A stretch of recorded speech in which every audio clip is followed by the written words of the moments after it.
पिछली कड़ियों में हम चर्चा कर चुके हैं कि किस प्रकार सिकंदर लोदी ने दिल्ली सल्तनत के प्रत्येक अंग पर शिकंजा कस लिया। वह लोदी वंश के शासकों में सर्वाधिक योग्य एवं साहसी सेना नायक था।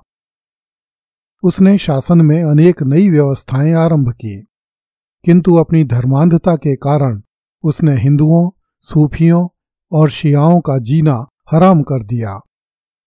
सिकंदर खां लोदी ने ईस्वी 1489 से ईस्वी 1517 तक कुल 28 साल शासन किया। अपने अंतिम दिनों में उसे राजपूताना एवं मध्य भारत के राजपूत शासकों से युद्ध करने पड़े। सिकंदर लोदी की जिंदगी के अंतिम दिन राजपूतों से लड़ने में ही बीते। सिकंदर लोदी गुजरात के प्रबल सुल्तान महमूद बेगड़ा और मेवाड़ के प्रबल शासक महाराणा सांगा का समकालीन था। सिकंदर उन्हें परास्त तो नहीं कर सका, किंतु उसने अपनी सेनाओं को इस योग्य अवश्य बनाया कि वे मेवाड़ तथा गुजरात की सेनाओं के सामने खड़ी हो सकें। सिकंदर ने मेवाड़ के महाराणा सांगा से भी युद्ध किया, किंतु सिकंदर की सेनाओं को पराजय का मुंह देखना पड़ा। सिकंदर लोदी के काल में ग्वालियर पर शक्तिशाली तोमर शासन करते थे। उस काल में ग्वालियर, धौलपुर, मंडरायल, अंतगढ़ और नरवर के सुदृढ़ किले तोमरों के अधीन हुआ करते थे।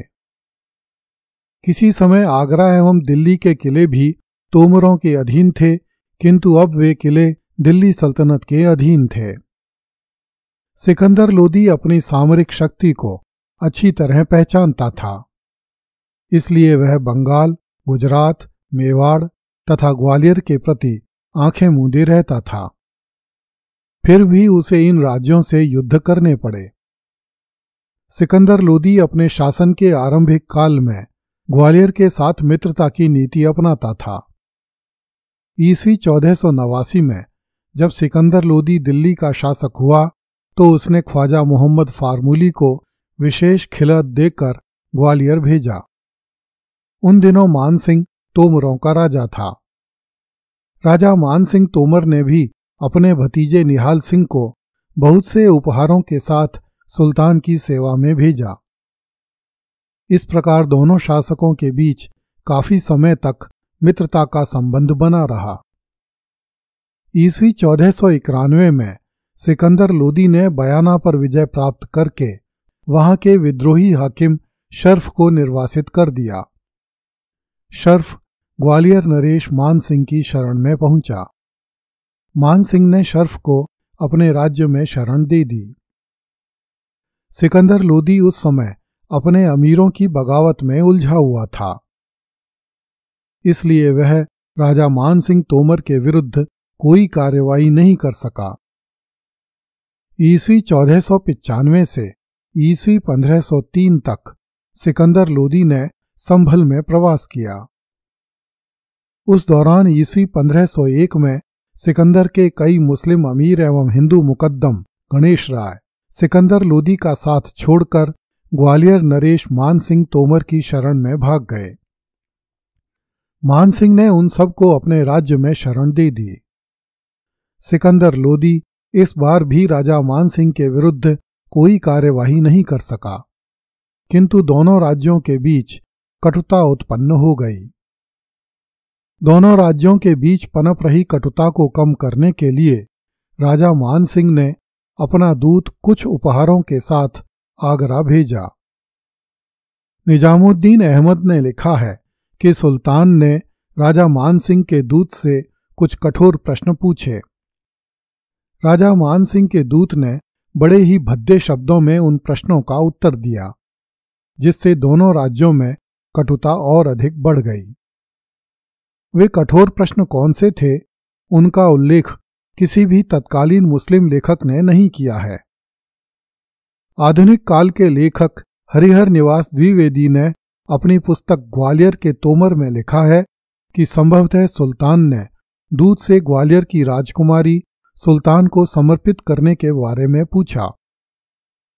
इसी कारण दूत ने सुल्तान को कठोर उत्तर दिए होंगे। इन उत्तरों की प्रतिक्रिया में सुल्तान सिकंदर लोदी ने दूत को मारकर ग्वालियर पर आक्रमण करने की धमकी दी।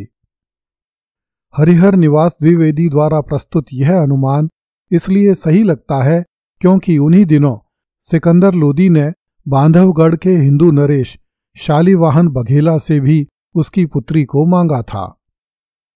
ग्वालियर के दूत द्वारा भरे दरबार में सिकंदर लोदी का अपमान किए जाने के बाद भी सिकंदर लोदी ग्वालियर पर सीधे आक्रमण करने की हिम्मत नहीं जुटा पाया, क्योंकि ग्वालियर का दुर्ग धौलपुर, मंडरायल, अंतगढ़ और नरवर के सुदृढ़ किलों से घिरा हुआ था, जो कि तोमरों के अधीन थे। ईस्वी 1501 में दिल्ली की सेनाओं ने धौलपुर के किले पर आक्रमण किया। धौलपुर के राजा विनायक देव को किला खाली करना पड़ा और वह ग्वालियर चला गया। इस विजय से उत्साहित होकर सिकंदर लोदी ने ग्वालियर की तरफ प्रयाण किया, किंतु चंबल नदी पार करते ही सिकंदर लोदी की सेना में हैजा फैल गया। इस कारण सिकंदर को चंबल के किनारे ही रुक जाना पड़ा। मानसिंह ने युद्ध को टालने का प्रयास करने के लिए अपने पुत्र विक्रमादित्य को बहुत से उपहारों के साथ सिकंदर लोदी के शिविर में भेजा। राजा मानसिंह तोमर ने सिकंदर लोदी को विश्वास दिलाया कि यदि सुल्तान राजा विनायक देव को धौलपुर का किला लौटा दे तो राजा मानसिंह सुल्तान सिकंदर लोदी के विरोधियों को अपने दरबार से निकाल देगा। सिकंदर लोदी स्वयं भी युद्ध नहीं चाहता था, इसलिए उसने राजा मानसिंह के प्रस्ताव को स्वीकार कर लिया तथा स्वयं वापस दिल्ली चला गया। राजा विनायक देव ने फिर से धौलपुर के किले पर अधिकार कर लिया। इस प्रकार उस समय तो दोनों पक्षों के बीच युद्ध टल गया, किंतु ईस्वी 1504 में एक बार पुनः युद्ध की परिस्थितियां उत्पन्न हो गईं। सिकंदर लोदी की सेनाओं ने ग्वालियर के पूर्व में स्थित मंडरायल दुर्ग पर अधिकार कर लिया। इस बार पुनः सिकंदर की सेना में हैजा फैल गया और उसके बहुत से सैनिक इस महामारी की चपेट में आकर मर गए। विवश होकर सिकंदर को पुनः दिल्ली लौट जाना पड़ा। ईस्वी 1505 में सिकंदर लोदी ने राजा मानसिंह के विरुद्ध जिहाद की घोषणा की तथा अपनी राजधानी दिल्ली से आगरा ले आया, ताकि वह राजा मानसिंह तोमर पर नकेल कस सके। सिकंदर लोदी ने आगरा के लाल किले की मरम्मत करवाई तथा स्वयं अपने परिवार तथा अमीरों के साथ आगरा के लाल किले में रहने लगा। इस कारण ईस्वी 1504 से ईस्वी 1517 तक लोदियों की राजधानी दिल्ली के स्थान पर आगरा हो गई थी।